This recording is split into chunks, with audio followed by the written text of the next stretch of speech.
इस भक्ति में भाव बहुत जरूरी है, लेकिन केवल भाव भी नहीं चलेगा, क्योंकि ये भावातीत भक्ति भी है। समझ लो अच्छे से,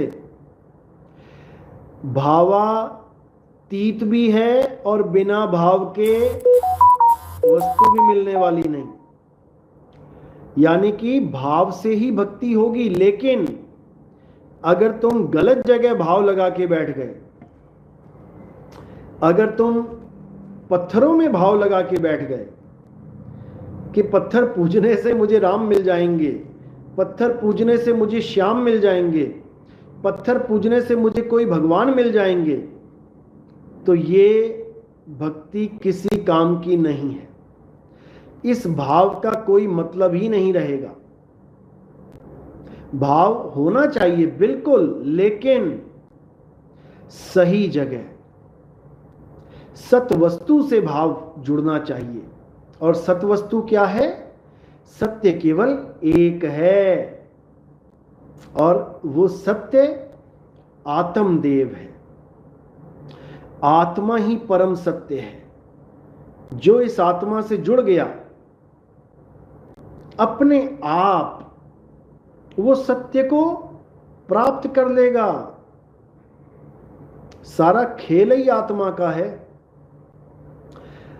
इतने अंग्रेजों को ये ज्ञान समझा चुका हूं मैं, और एक भी अंग्रेज हमारी बात को काट नहीं सका, तो उसके पास कोई तोड़ ही नहीं है। अंग्रेज छोड़ो, कितने अरब देश के लोगों को ये ज्ञान समझाया, उनके पास जवाब नहीं है। चाइनीज को भी समझाया, हालांकि वो किसी को नहीं मानता, चाइनीज किसी को नहीं मानते, फिर भी मेरी बात का कोई काट नहीं निकला उनके पास, क्योंकि हर प्रमाण सहित है। और प्रमाण केवल किताबी प्रमाण की बात नहीं कर रहा मैं। प्रमाण यानी तुम्हारी आंखों के सामने ही है सब कुछ, लेकिन तुम्हारी आंखों के सामने होता हुआ भी तुम्हें नजर नहीं आ रहा। नजर नहीं आ रहा। एक बार तुम्हें अगर हमारी बात समझ में आ गई, तो तुम्हें घट घट का वासी वो सामने ही दिखाई देने लग जाएगा। कैसे दिखेगा? जब तुम जान पाओगे वो है क्या। क्योंकि अभी तो ये हाल है कि सब भगवान को ढूंढ रहे हैं, सब परमात्मा को ढूंढ रहे हैं, लेकिन किसी को यही पता नहीं है कि वो परमात्मा है कैसा। जब यही पता नहीं है कि वो है कैसा, तो ढूंढ क्या रहे हो? इसी को समझना है।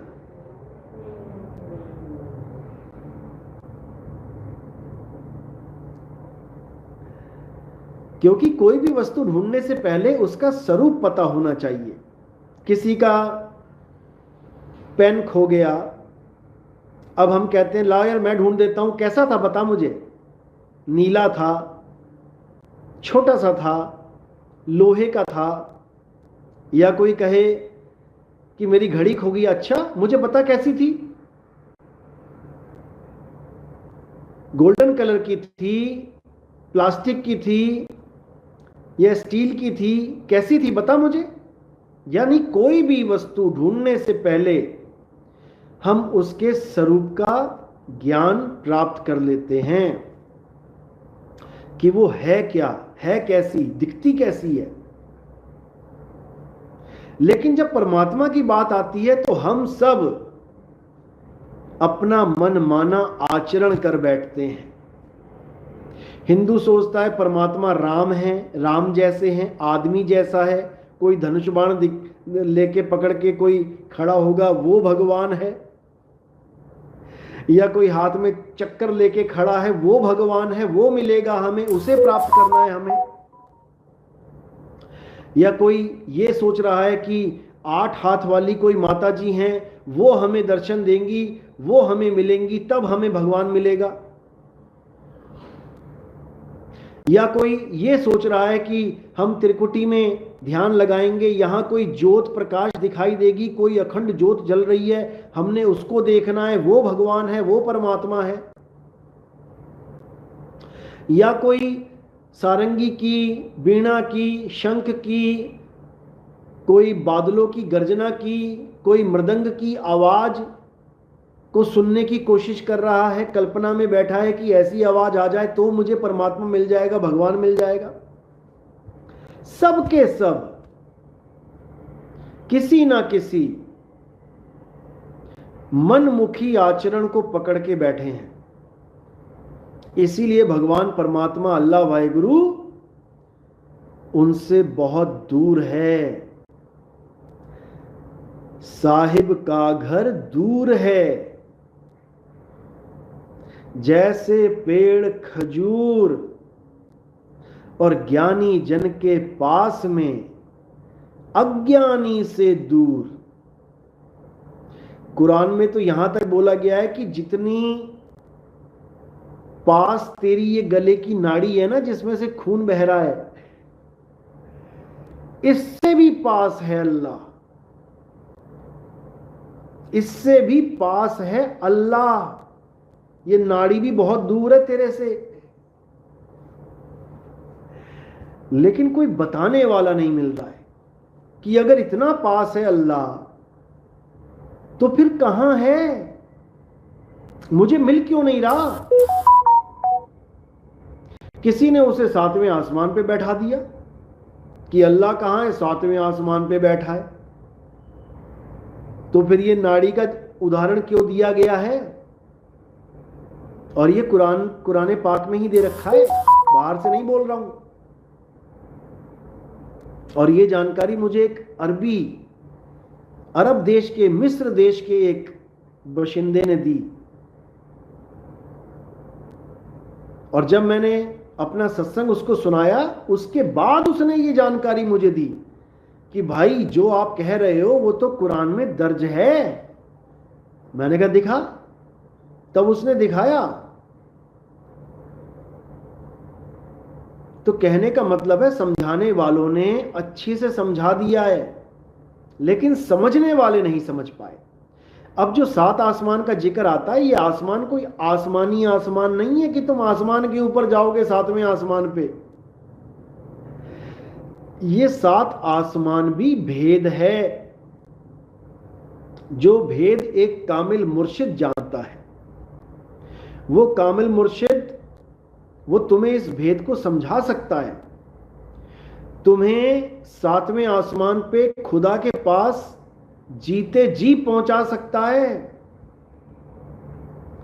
अगर तुम उसकी बात अच्छे से समझो तो। अगर तुम विरोध करोगे तो तुम्हारी समझ में नहीं आएगा। इसीलिए मैं सत्संग नंबर 1 से बोलता आया हूं कि कभी भी किसी का भी सत्संग सुनो, पक्षपात मत करो। वो हिंदू है, वो मुस्लिम है, वो सिख है, वो ईसाई है, इससे फर्क नहीं पड़ता कि वो कौन से धर्म का है। वो अल्लाह की बात कर रहा है, वो गॉड की बात कर रहा है, वो खुदा की बात कर रहा है, वो जिसकी भी बात कर रहा है तुम्हारे भले के लिए कर रहा है।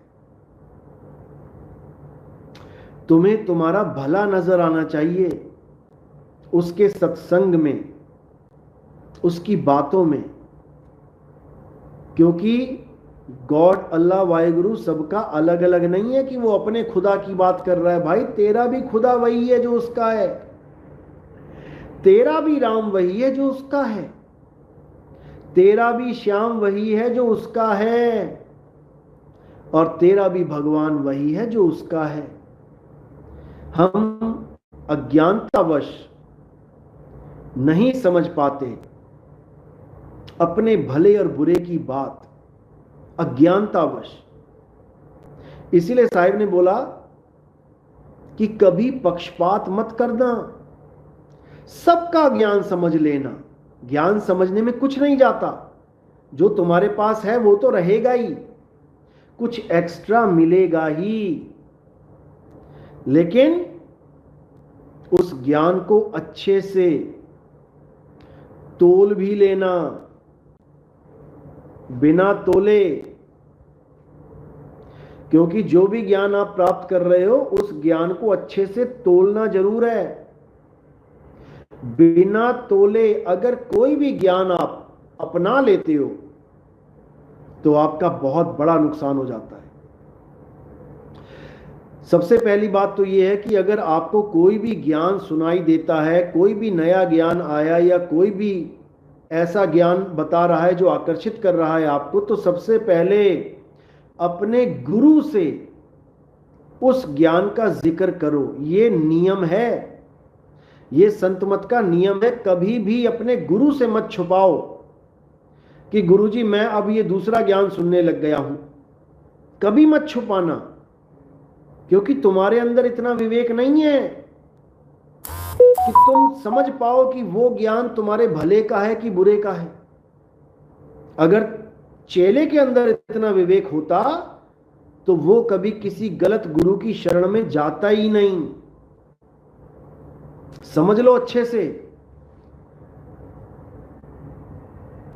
इसलिए पहला काम अपने गुरु को बताना है कि गुरुजी ये कोई नया सत्संग आया है, इसको सुनिए, ये क्या बोल रहा है, मुझे समझाइए कि ये मेरे भले की बात कर रहा है या मेरा सत्यानाश करने के लिए बात कर रहा है। तब गुरु का फर्ज बनता है कि वो उस ज्ञान को अच्छे से सुने, समझे और अपने शिष्य को ये समझाए कि वो ज्ञान तेरे भले का है या नहीं। अगर वो ज्ञान आगे का है तो हर गुरु का फर्ज ये बनता है कि जिस ज्ञान को वो लेके बैठा है और अपने शिष्यों को दे रहा है, उस ज्ञान को वहीं रोक के आगे खुद भी बढ़े और अपने चेलों को भी बढ़ाए। ये गुरु का धर्म है, ये गुरु का फर्ज है। और जो इस धर्म को नहीं निभाता है, जो इस फर्ज को नहीं निभाता है, वो गुरु दोजक वासी होता है। वो 84 में जाने के लिए तैयारी कर ले।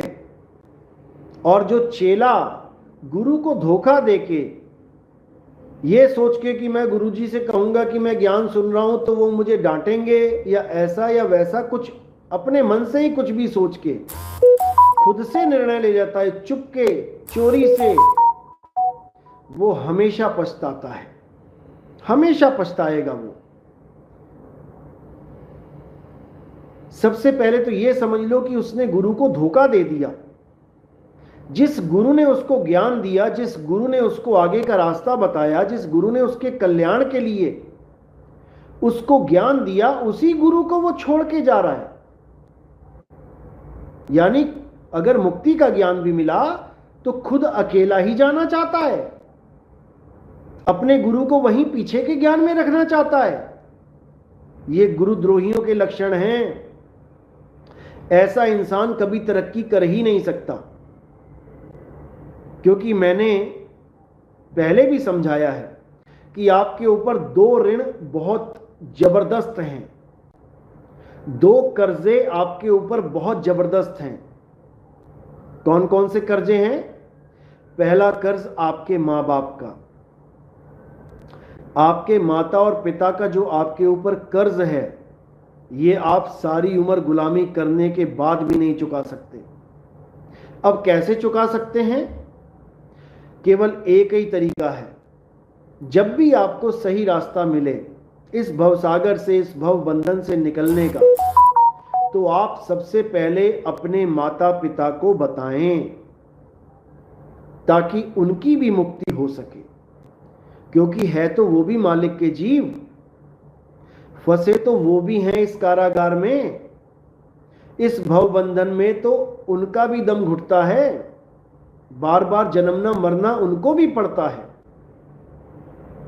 तो सबसे पहला आपका फर्ज है कि अपने मां बाप को उस ज्ञान के बारे में बताएं जो आपने प्राप्त किया, भले किसी भी गुरु से प्राप्त किया, लेकिन आपका फर्ज है कि आप अपने माँ बाप को जरूर बताएं।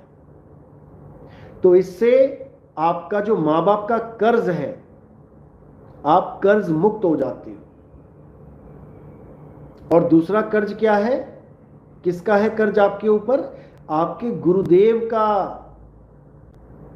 आपके गुरुदेव का जो कर्ज है वो आप जन्मों जन्म भी गुलामी करके नहीं उतार सकते। शीश दिए जो गुरु मिले तो भी सस्ता जान। अगर तुम्हें गला भी कटाना पड़ जाए अपने गुरु के लिए तो मेरे भाई वो भी सस्ता है, क्योंकि एक ही बार कटाना। गुरु ने ऐसी जुगती दे दी कि गला एक ही बार कटेगा, बार बार नहीं कटेगा। नहीं तो जन्मों जन्मों कटेगा। कितनी बार बकरा बनोगे, कितनी बार गाय बैल बनोगे, कितनी बार ऊंट बनोगे, कितनी बार क्या बनोगे, कीड़े मकोड़े बनोगे, मेंढक बनोगे। चाइनीज छोड़ेंगे नहीं, जिंदा मेंढक खा जाते पकड़ पकड़ के। पता नहीं कितनी बार मरना पड़ेगा। इसलिए अगर सही गुरु मिल गया आपको, कहते शीश दिए जो गुरु मिले तो भी सस्ता जान। इतनी बड़ी बात करी कबीर साहब ने, क्योंकि तुम्हारे ऊपर कर्जा है, कर्जा। और जो गुरु के खिलाफ षड्यंत्र बनाते हैं, गुरु के खिलाफ द्रोह करते हैं, गुरुद्रोही होते हैं, उनको जन्म जन्म तक 1,84 में धक्के खाने पड़ते हैं। वो कहीं मर्जी चले जाएं, वो बच नहीं सकते। जहां मर्जी चले जाएं, किसी भी गुरु के पास चले जाएं, अपने गुरु से धोखा करके, अपने गुरु के खिलाफ षड्यंत्र बना के वो कहीं भी चले जाएं, उनको दोजक ही मिलेगा। क्योंकि परमात्मा क्या कहते हैं समझ लो अच्छे से, कि गुरु के खिलाफ अगर कोई षड्यंत्र बनाता है, गुरुद्रोही हो जाता है, तो उसको जन्म जन्म धक्के मिलते हैं, जन्म जन्म धक्के। कोई नहीं बचा सकता उसे।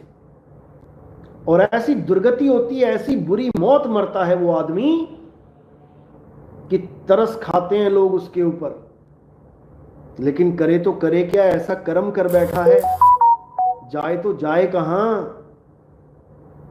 ऐसा जघन्य पाप कर बैठा है, दिन रात का चैन उड़ जाता है, कहीं चैन नहीं मिलता है, मन हमेशा बेताब रहता है। ऐसी दुर्गति हो जाती है उन लोगों की जो गुरु को जहर दे देते हैं, जो गुरु को कांच पीस के पिला देते हैं,